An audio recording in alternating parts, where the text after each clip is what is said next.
বন্ধুরা কেমন আছেন আপনারা? আমরা ভালো আছি। আজকে আমি আপনাদের দেখাবো গ্রাম অঞ্চলের খাবার।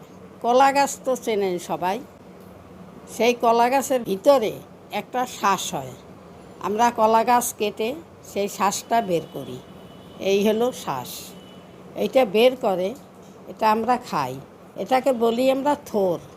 আর যেটা কলা হয় সেটাকে বলি মোচা। তা আজকে আমি এই কলার থোর রান্না করব। কিভাবে করব সব আপনাদের দেখাবো। এখন আমি এই থোরটা কাটবো।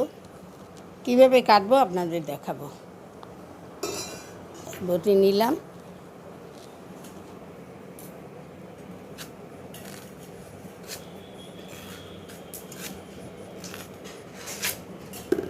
এই এটার আঁশ উপরে এই যে আঁশটা এইটা ফেলাবো।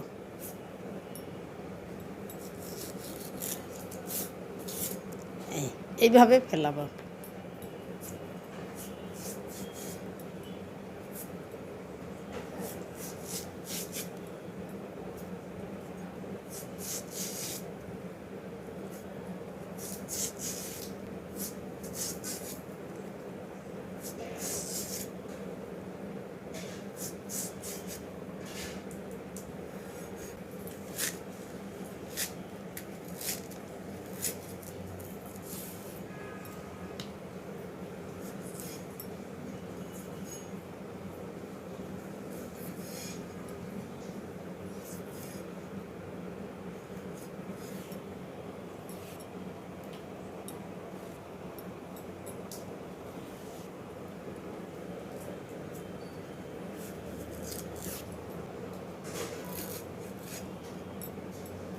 এখন আমি এই ঠোঁটটা কাটতে আসি। এর ভিতরে একটা শ্বাসের মতো আছে, আপনার আঙ্গুলে এইভাবে পেঁচাই নেবেন।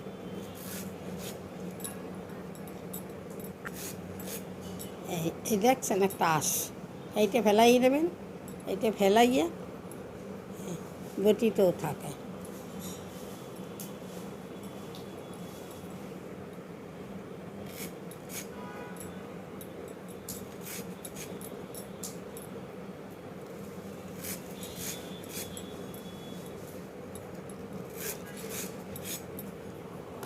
এইভাবে কুচাবেন, নরম একদম থোর।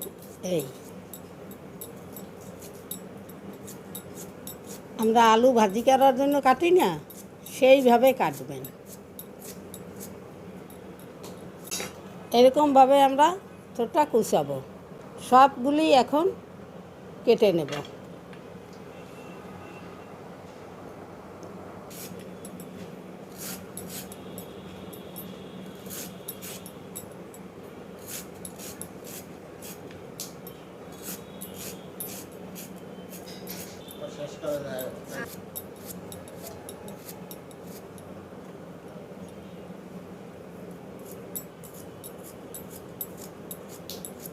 আলুর মতো পাতলা পাতলা কাটতে হবে, তারপরে কুচাইতে হবে।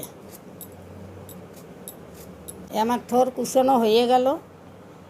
এই সব কুচানো হয়ে গেছে। এখন আমি একটু লবণ এর ভিতরে দিয়া সেদ্ধ করব। সেদ্ধ করার পরে জলটা সেঁকে নেব, তারপরে রান্না করব। একটু লাল হয়ে গেছে কষের জন্য। এইটাই গরম জলে সেদ্ধ করার পরে ঠিক হয়ে যাবে।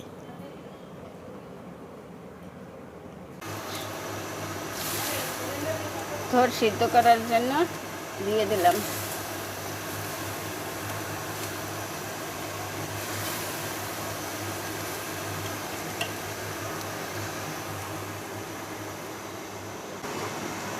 অল্প একটু লবণ দিয়ে দিচ্ছি। এবার ঢেকে দেবেন। 10 মিনিট সিদ্ধ হবে। সিদ্ধ হয়েছে কিনা দেখে নিন।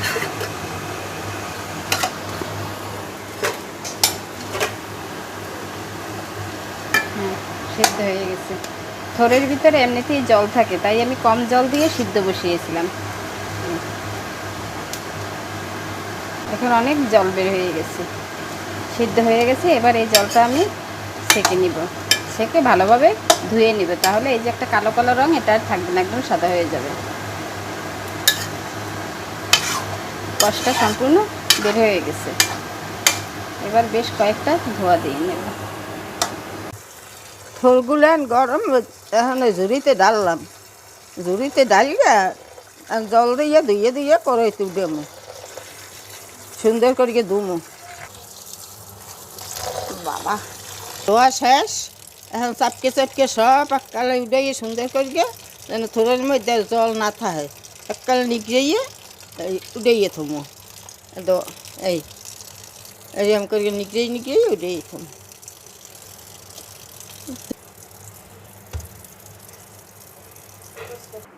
আর থোর ধোয়া শেষ, ভালো করে কসলাই কসলাই ধুইয়া নিগড়িয়ে জল ঝরাইয়া উঠাইছি।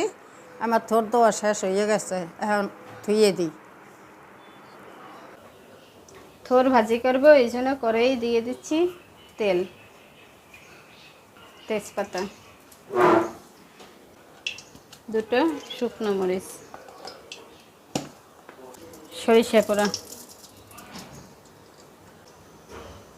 সরিষা পোড়া বা জিরে পোড়া যে কোনো কিছুই দিয়ে রান্না করা যায়। থোর চিংড়ি মাছ দিয়েও রান্না করা যায়, আবার নারিকেল দিয়েও করা যায়। আজকে আমি নিরামিষ করবো, এই জন্য নারিকেল দিয়ে করবো, চিংড়ি মাছ দেবো না।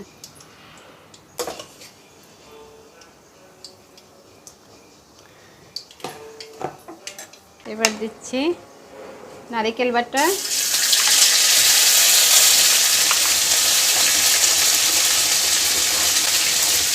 জিরে বাটা, কাঁচামরিচ বাটা, আদা বাটা,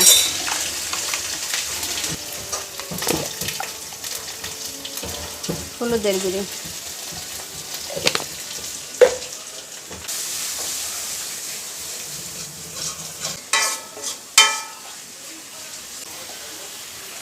মশলা কষানো হয়ে গেছে। এবার দিয়ে দিচ্ছি থোর,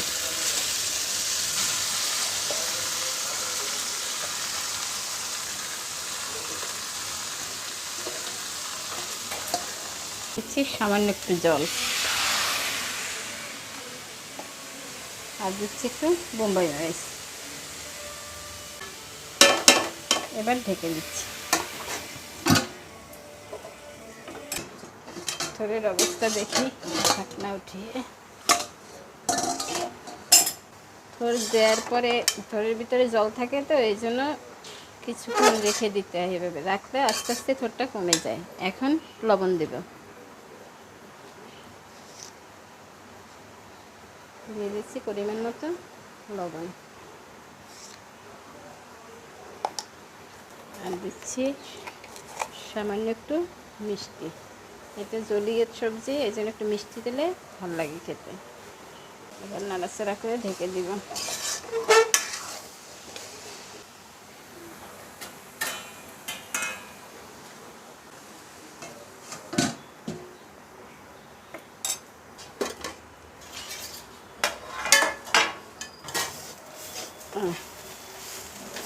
আমার থোর ভাজা হয়ে আসছে, আমার থোর ভাজা হয়ে গেছে, কোনো জল নাই, জল পুরোপুরি টেনে গেছে। এবার কিছু সরিষার তেল দেব,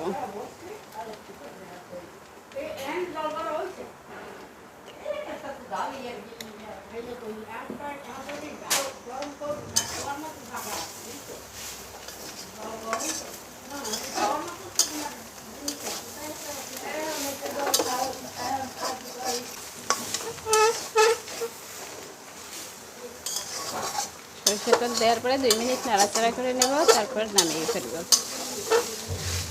এবার ধনেপাতা দিয়ে নামিয়ে ফেলব। ধনেপাতা না থাকলে জিরে আর ধনিয়া ভাজি করে ওটা গুঁড়ো করেও দেওয়া যায়, ভাজা মশলাও দেওয়া যায় ওতে।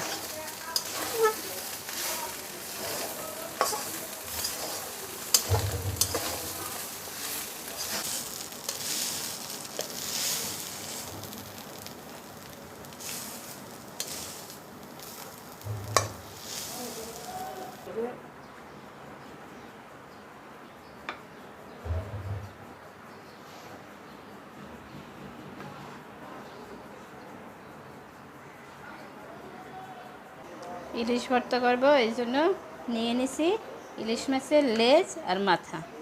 প্রথমে হলুদ আর লবণ মাখিয়ে ভেজে নেব।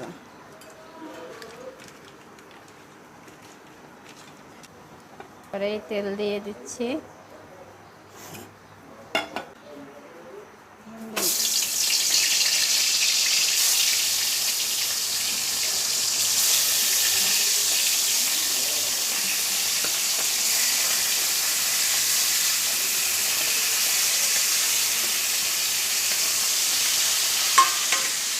লেজার মাথা একদম মুচমুচে করে ভাজতে হবে প্রথমে, যাতে খাওয়ার সময় কাঁটাগুলো মুখে না লাগে।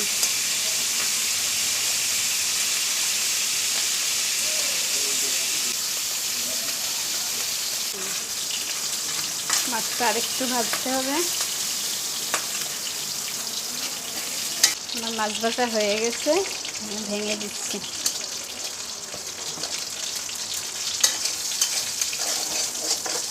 এবার নামিয়ে নেব।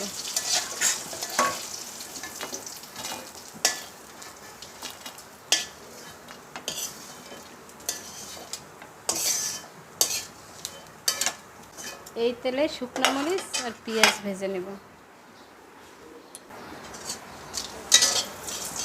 ইলিশ ভর্তাটা একটু ঝাল ঝাল করবো, এই জন্য শুকনো মরিচ একটু বেশি দিয়ে দিচ্ছি। যারা ঝাল কম খাবেন তারা কম ঝাল দেবেন।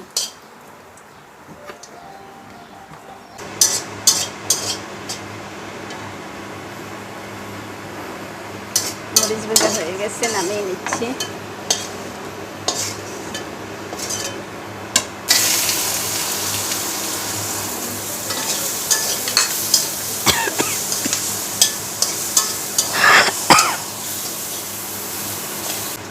পেঁয়াজটা একদম লাল করে ভেজে নিতে হবে। আমি এই ভর্তাটা হাতে মাখাই করব, এই জন্য সব কিছু একটু গাঢ় করে ভেজে নিই।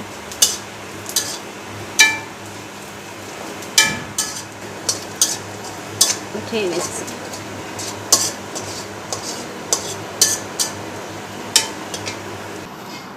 ইলিশ মাছের ভর্তা করার জন্য আগে কাটা বেছে নেব যতটুকু সম্ভব।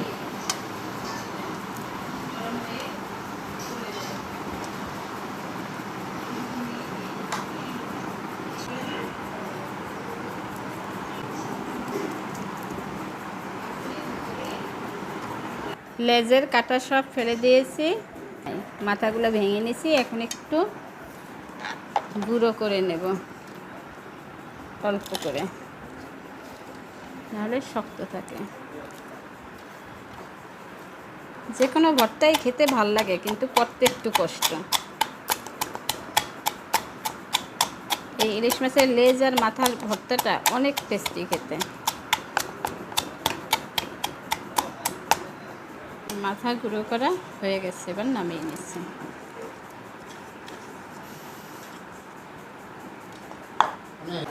দিয়ে দিচ্ছি লবণ। এবার মরিচ আর পেঁয়াজ ভালো করে লবণের সাথে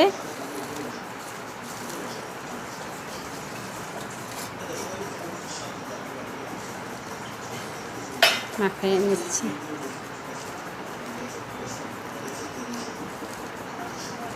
আমি ঝালটা একটু বেশি দিচ্ছি, কারণ একটু ঝাল ঝাল হলে ভালো লাগে ভর্তা। এবার মাছগুলো মিশিয়ে নিচ্ছি। দুই একটা কাঁটা থাকে, খাওয়ার সময় ফেলে দেওয়া যায় এগুলো।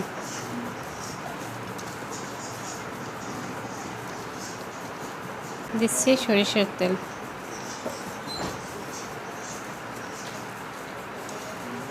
হাত দিয়ে ভালো করে মাখাতে হবে।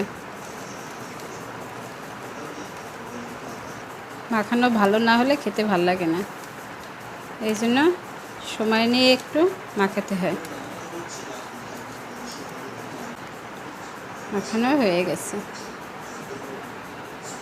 এবার তুলে নিচ্ছি।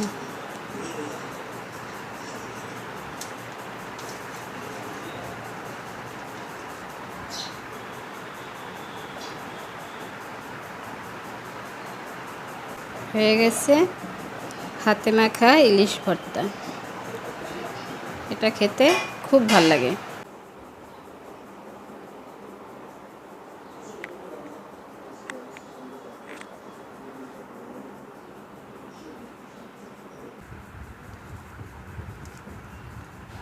কত খাইছি, আমি তো খাইনি কিছু। এই আর থোর বাজলাম, এই থোর কত থোর কাটতো, খাইছি। এখন তো শহরে ওঠার পরে আর থোর খুব একটা খাওয়া পড়ে না। এটা খুব ভালো জিনিস, কত সুন্দর করে রান্না করতে আর খাইতে মনে করি মাঝে ভালো মাঝে। হয়েছে ইলিশ ভর্তা।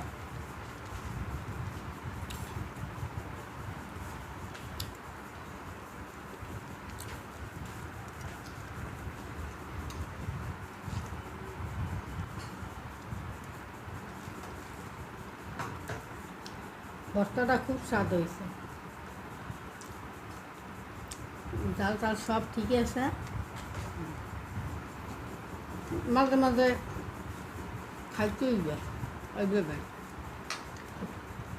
খুবই স্বাদ হয়েছে। কি ভালো লাগে না? হ্যাঁ, এই দিয়ে একটু খাওয়ানো যায় ভাত। হুম।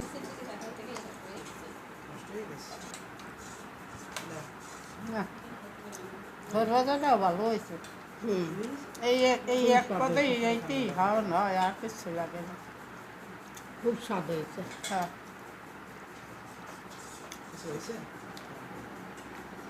আপনারা আমার থোর ভাজা আর হইল ইলিশ মাছ ভর্তা করা দেখলেন। আপনারা বাসায় করে এভাবে খান। আমার চ্যানেলটিকে আপনারা সাবস্ক্রাইব করবেন।